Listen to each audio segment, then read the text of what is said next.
mindset and the success. Basically, these are three things. Maybe interconnected,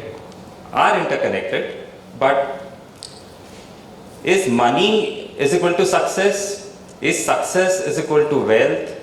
And success, like the society all over the world, they relate success is having more money, that kind of thing. But is it really true in the Indian context? Like we being, like India has been known for like mastering the art of mind basically. So are we like following the Western culture of calling success as equal to money kind of thing? So I'm not going to like say that you answer this or you answer. Like you can pick up from anywhere and you can start. Okay, let me take the operational, functional definition of money in the language of a person who created the most effective personal banking service, namely the Visa card. This is from D. Hawk, CEO Emeritus of Visa. Money is human energy impulse that can be alphanumerically coded on a plastic card, and those impulses can be transmitted from one continent to another digitally, provided there are two things behind the transmission. One is value, the other is trust. Any institution that has these two things can call itself a bank. This is the functional definition of money. The functional definition of mind is an intangible thing that has a tendency to expand. And if you look at the word affluence and currency as two synonymous names for money, then you see money and mind have some degree of relationship because money is a mental construct. And just as the mind seeks expansion, money seeks expansion. And how do they connect? I think there is an expert sitting to my right, RadhakrishnanPillai, who has written a lot on Chanakya and an extraordinarily insightful. So I pass it on to you. We'll be brief and we'll so that audience can also kick in. Right. Thank you. Thank you, sir. Amazing insights, Debashish sir. And coming to the point, Karthik, India was the land of the mind and also money. We say that Sone ki chidiya. And we have understood both. And the subject that I work on, Chanakya, wrote Arthashastra. So, in fact, in our Indian culture, it said Dharma, Artha, Kama, Moksha. So, to make money, achieve wealth is a priority of life. It is not कि चलो पैसा बना लिया, बहुत पैसा बनाना है. In fact, the concept of a good leader is called Rajarishi, right? From Bhagavad Gita to so many other scriptures. A king who is also a rishi. And if you look at all the great spiritual masters, interestingly, everybody has been a leader. Krishna was a king of Dwarka, of course, and all the Buddha, Mahavira, all of them are leaders. Now, concept of money definitions, Debashish are already told, but I just want to tell that there are two important words. They are interconnected, dharma and artha. If you are not making money the right way, the legal way, legitimate way, you will not stay long. So I think experts will also tell it's a long-term thing, but the foundations have to be spirituality. And Chanakya mastered that art. And of course, he said that, no country or, nation, Rashtra, can survive without the base of artha, without which there is no dharma. It is the reverse. Dharmasya moolam artha. Even for good work, you require money. So for all the young generation over there, please don't feel guilty about making money. The government requires it, your family requires it, you require it, your friends require it. So make lots of money, become the richest part of the world again.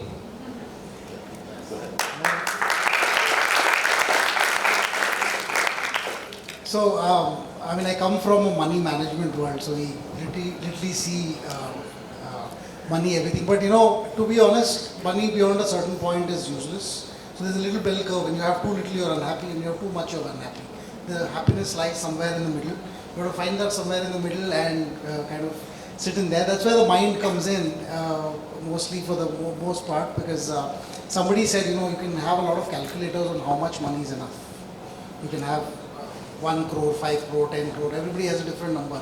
But I think somebody recently told me this and I took it to heart. And he said, enough is not a number, enough is a decision. So I think large amount of what we think about as money is in our minds. As much as I like to say this a lot, money has only one intention ever. Money is designed only to be spent. You spend it now, you call it spending. You spend it tomorrow, you call it investment.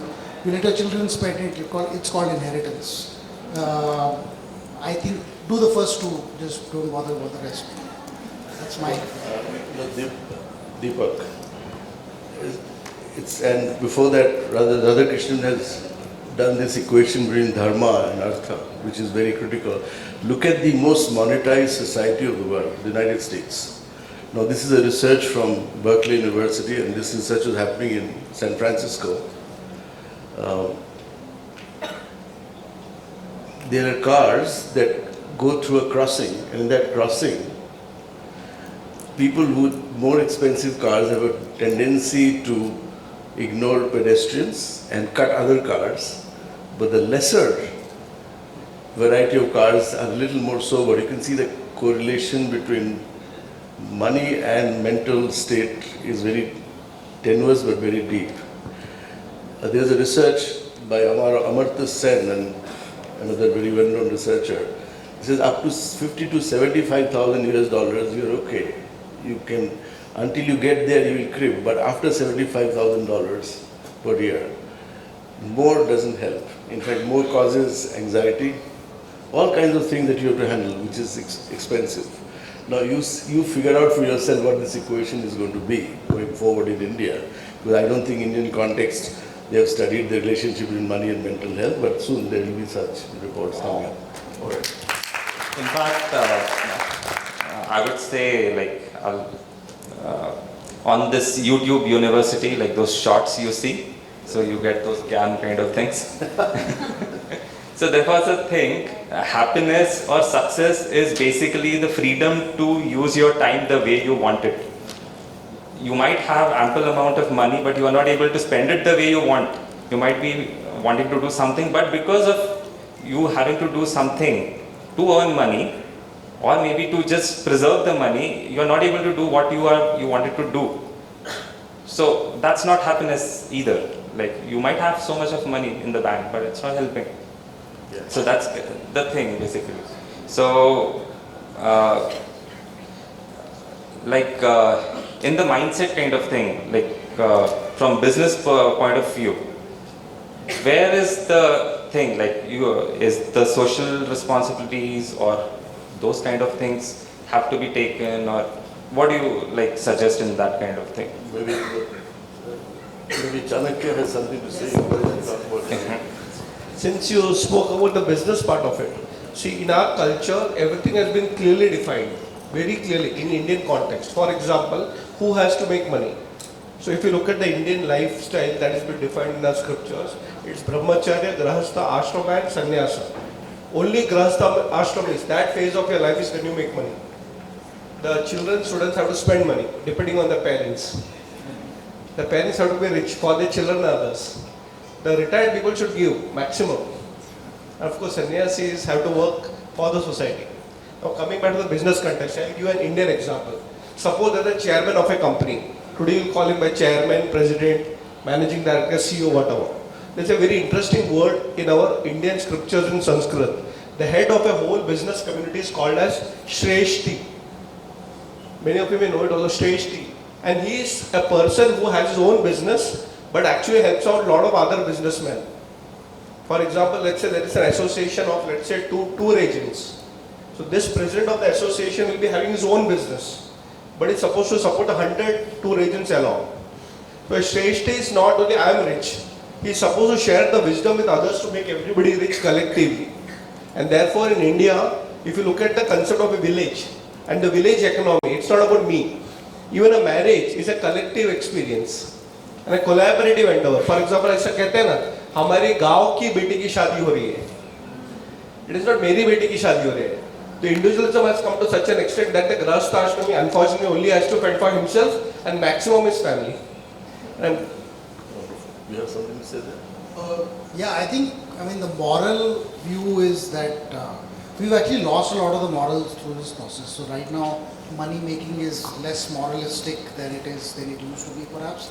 But I think somewhere along the way, people switch. And that switch happens at a time when, some realization dawns that you need to give more than you've received. And it's a happy switch because usually people feel elevated just by the art of giving. But I think to a certain extent, you can't die with so much money on you. I mean, you can't take the money with you when you die. Some people have tried, but it doesn't really work. Somebody got buried with a gold casket and all that stuff. But honestly, in the end, if you can't spend it, you'll have to give it away. And the happiness and joy of seeing something else happen because of just something called money is a little bit more elevating than you would see. You would think when you don't have enough money. You almost think of, oh, somebody built an 8,000 crore house and that's a bad thing. But in general, that means that money is getting spent. A lot of families are actually getting help in the process. Even if it's to elevate someone's lifestyle, there is some part of it that means that's helping someone else. I think, that's just my moralistic view of it. Very narrow, I know. Sanjeev, a very interesting thing about giving.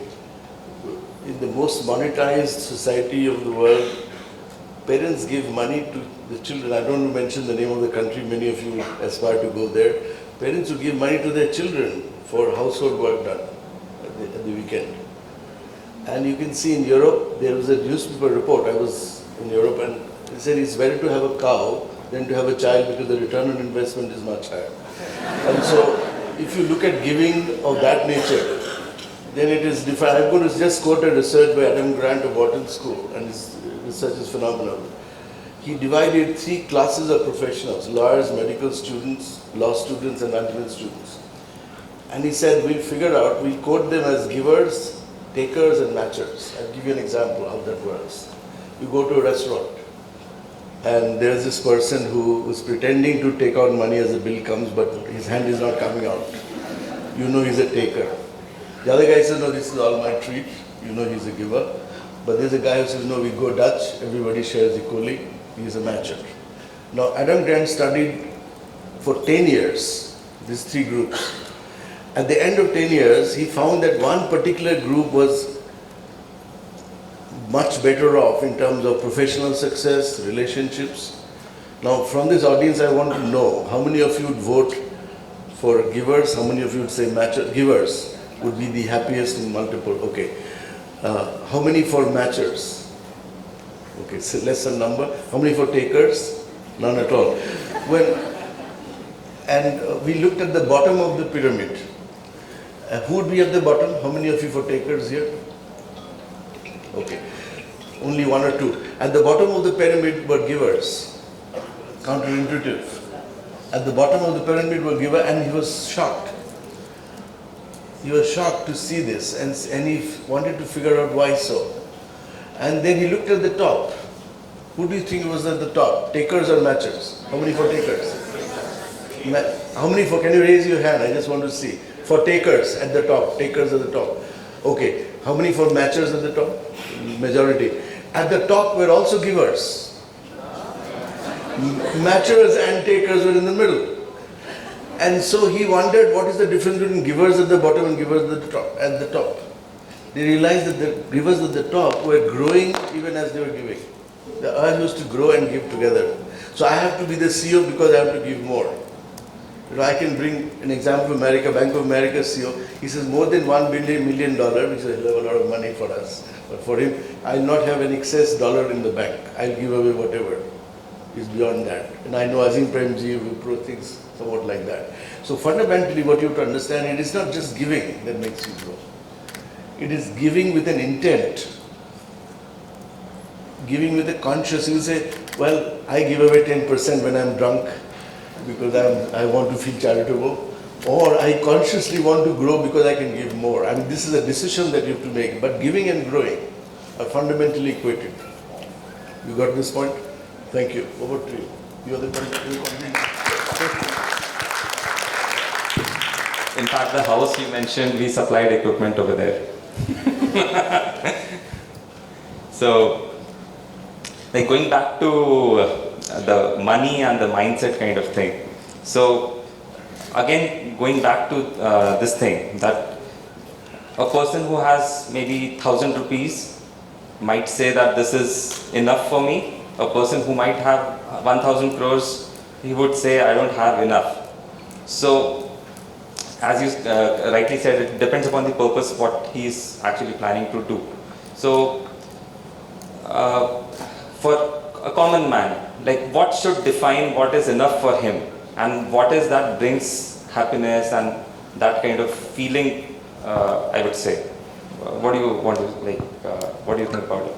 Enough statement. Enough statement. Yeah. See, we had this exercise at the Harvard Business School, which is said, what is your enough? Now, what is your enough? How do you say that? How do you put a number on the enough? Now, I have a sense that it's not a function of how much money, it's a function of what is your quality of discrimination. What kind of wisdom do you bring to decide what? For instance, Mrs. Sudhamurthy was telling me the other day that she would not allow her children to buy an additional shirt or a trouser until they vacated their wardrobe of one. So the wardrobe size remains the same. If you want to buy one, you have to give one. And I heard Narayan Murthy himself say that his budget, monthly budget for vegetables and fruit and all of that was strictly, in those days, 5,000 rupees, which is not a lot of money for a man who makes a few millions every hour. And so this is possible that you have to define the limits of enough, and it's a function of rationality, emotional capability, willpower and ingenuity. Both, and these are the four fundamental aspects of being human. So you have to use your ingenuity to figure out how much is enough for you. We have no clue. But the fundamentals of enough cannot be decided by a number. That's a wrong equation. It's a very wrong equation. For instance, in IIM, when our students graduate, I've been in the IIM system almost 3 decades now. Once the placement happens and they get placed in a particular company with a, let's say, a salary that is, they write in their diaries, in their learning diaries, my salary is 10 times that of my father who retired from a PSU as general manager. Now what is going to be my relation? If this is what is going to, if it enters our head, it's a functional thing, enters our head, then it's very difficult to decide what is enough. So the enough equation has to have to come from a space where you know what is outside of you and what is inside of you. What is inside of you is affluence, generosity. These are qualities, these are gunas, they multiply. And that is how money grows. Money doesn't have roots, money doesn't grow. What grows is human capability. And money is a measure of that capability. I think I'm saying enough. So before, of course, Chanakya would have guidance on that. Definitely. Deepak, you want to share some light? Yeah, I mean, I think, unfortunately, or fortunately, hello. Unfortunately or fortunately, I meet people who have a lot of money, for some of whom it's enough and way beyond, and for a lot of whom it doesn't matter as much as long as they're continuing to build a business and grow and earn more and all that stuff. But I think to a certain extent, it's about what you do when you have enough. Most of us think of enough as, if I had this much money, I would do X.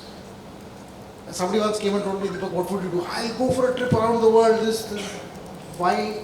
How much does a trip around the world cost? This much. Well, you have that kind of money today. Why don't you go? And I'm too busy earning money to not do what I can do when I think I have enough. And I think that's the problem, right? Because most of us want enough. And if we were to be in an accident today and on our deathbed, we would instantly realize we had enough 5 years ago. I think that is the difference between enough as a number and enough as in how much time you have left. And when you have very little time left, anything was enough. So maybe definitions change. I just say don't chase money as what is enough. Make moments of joy and chase moments of joy, because you will remember moments of joy forever. The money will be immaterial. So I think just making money for the sake of it is not useful. It's whatever you can do to make moments of joy happens. Please. I will always speak from an Indian context. See, in fact, this definition of how much money has been defined in Mahabharata, you'll be surprised. And I'll tell the formula. Modern day you may not accept it, or you may have a debate on it. whatever you earn, 100 rupees or 5 lakh rupees, 50% has to go for charity first. So that's all the different 10%, 20%, so clear. And I'll tell you the parva, it comes in Vanaparva Mahabharata. 50% to go for charity, remaining 50% for accomplishing all your desires. No saving concept. So all the wealth managers will be unhappy. But now let me tell you, the concept of enough doesn't come in the context of a leader. See, you have to see the shift from I to we. So if you are earning more for collectivity, it's good. For example, if you look at many companies, they keep growing, and I think one of the most respected companies is Tata's. They keep starting new companies. So therefore, we come to a particular point where personal wealth is taken care. But the problem is that you have the lucky chosen few who can create wealth. Please understand this particular point. If you are lucky to create wealth, not everybody in the society can. Then don't stop. So if you are a millionaire, if you want to become a trillionaire, why not? But it cannot be my dream, my car and my family. That's why you move forward. And therefore, if you look across the globe, people who create wealth for themselves is one category. People who create wealth for others is the best category. 50% पहले दे दो. And as he said, job giving, आएगा, वापस आएगा.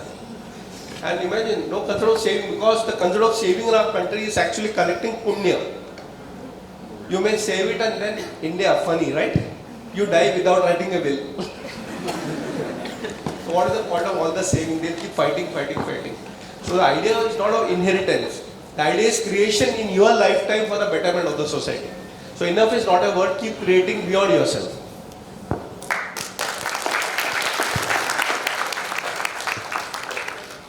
Are you ending this? Well, I'll just give you a sense of the shifting. I just remembered that there used to be a generation like my fathers who would say money is a function of annual increment. So every month how much more I'll make, or every year how much more I'll make, and so money was a function of time, and my money is going to grow in time. Today, money is a function of the mind's capability. My mind multiplied by the internet. I just give you one example from Bhutan, another from Singapore, and both of them from India, because I am an Indian, I interpret it in one way. So this guy says, I collect leaves of trees that grow in Singapore, Malaysia region, I process them chemically, and I sell them through eBay across the world, and this is the best quality food for aquarium fish anywhere in the world. I make roughly 300 million Singapore dollars a year, and my money grows on trees.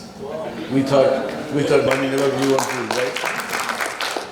There's another guy whose name is Karma. He's in Bhutan. I met him in Thimphu. He takes gully's garbage from different places in the city and sells them, and he makes a very decent living by selling the garbage to a power company. And so, if you fundamentally understand the changes that are happening in terms of wealth creation, not just making money, wealth is a function of how your mind conceives an opportunity to find a market for your talent. And so there are no jobs out there of the kind that you will look for. I see most of my audience is young, but there will always have to be a customer for your unique talent.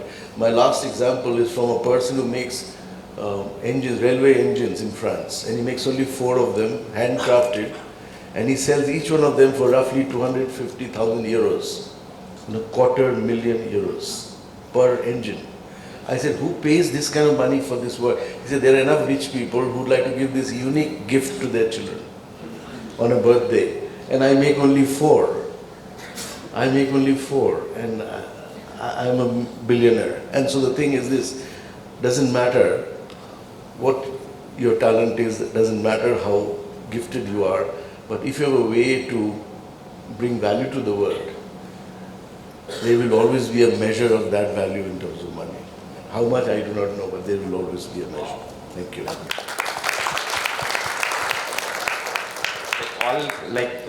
Even from the train story you told, it's basically he's passionate about it, and he's able to find time to do it, and he's doing it, and that's maybe his definition of success or that kind of thing. Sir मेरा सवाल ये है, क्योंकि हम wealth creation के बारे में बात कर रहे हैं, and one of the best way to create wealth fast is creating a business, ठीक है?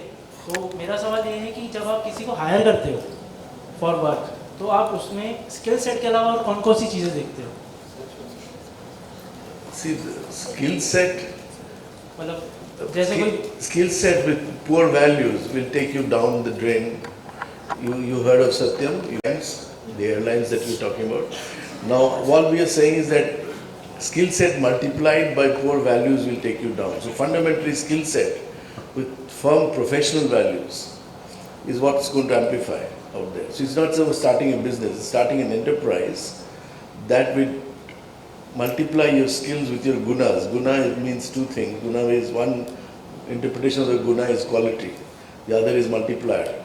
So your qualities are actually, when people trust your product or your service, your business grows at the rate of trust, not at the rate of, not how your skill sets are. So if they trust that your skill set, your offering is valuable, it's going to grow. But if you do not have those values, yesterday we heard among advertisers that good advertising can destroy a bad product much faster. So if you advertise something wrongly, that's a skill set that will not work for you. So skills multiplied, amplified by the right understanding of context, marketable skills, and deeply held values which are professionally acceptable to your stakeholder is what's going to take you forward. Right.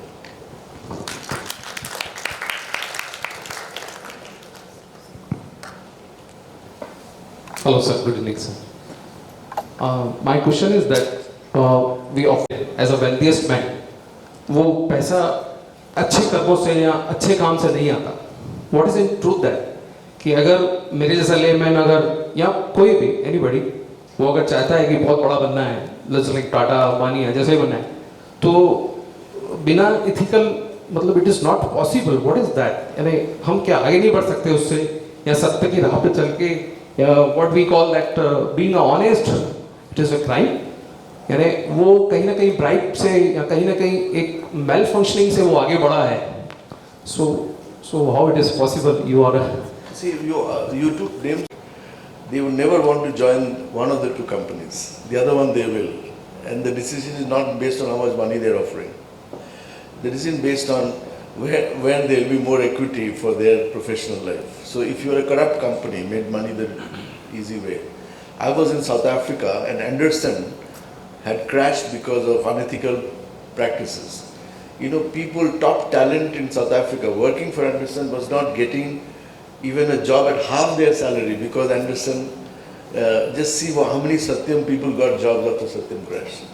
So the connection between how ethically companies doing business or how it is perceived as ethical and your professional equity is very deep.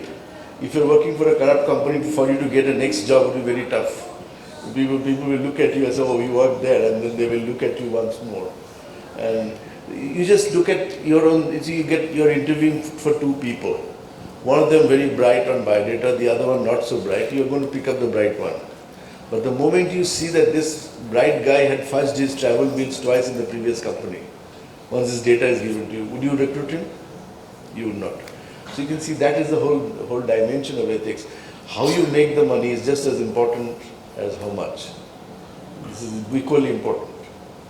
You can't take one from the other. You have something to say. I'll just answer the question and we can take a couple of questions to sir also.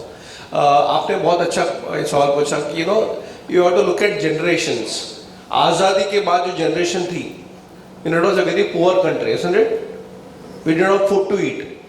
Food and milk was rationed, and they were also rich people during that time, but they used to hide their wealth. I have seen people who are multi-billionaires, but ऐसा normal कपड़े में घूमते थे. ऐसा नहीं उनके पास पैसा नहीं था, दिखाते नहीं थे. Because the impression of that people in that society was, अमीर मतलब चोर. And now the generation has changed that, you have, even if you don't have money, you wear branded clothes. तो पहले था फिर दिखाते नहीं थे, आज है नहीं है तो भी दिखाते हैं. So to conclude the answer, मैं यही कहूँगा, देखो, it is not about how much money you have. The question comes back, how much money are you ready to share? आप में गरीबी and all those things, showing it external is one part of it.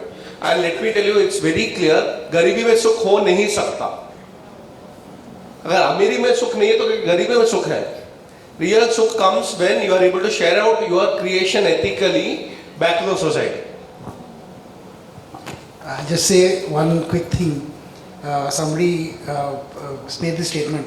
Instead of being poor and mentally unhappy, I would just rather be mentally unhappy. So it's always going to be that. But I think, yeah, I mean, the distrust about people making too much money and the means they use to do it. We study public markets and we found out that everybody is dirty in some way or the other. So in the end, it's just relatively who is less dirty in your limited view that somehow becomes a saint. In fact, if you see the history of those people, the names you mentioned, वो कहाँ से आए थे और कहाँ गए, may be वो उस चीज को भी अगर आप सेलिब्रेट करेंगे ना, वो भी बहुत बड़ी चीज है. कैसे पहुंचे, they did what it took to reach there. That is the thing. And हर एक जन करता है. आप कोई भी बिजनेस उठा लो, कहीं ना कहीं कुछ ना कुछ तो आपको मिलेगा ही. वो नाम अभी आपको दिख रहा है क्योंकि वो वहां पहुंच गए हैं.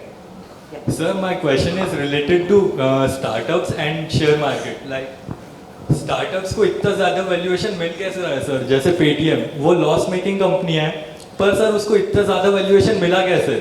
और continue सर उसका stock भी dip होते जा रहा है. If there was a generation before mine who said startup, they'll say shut up, don't start.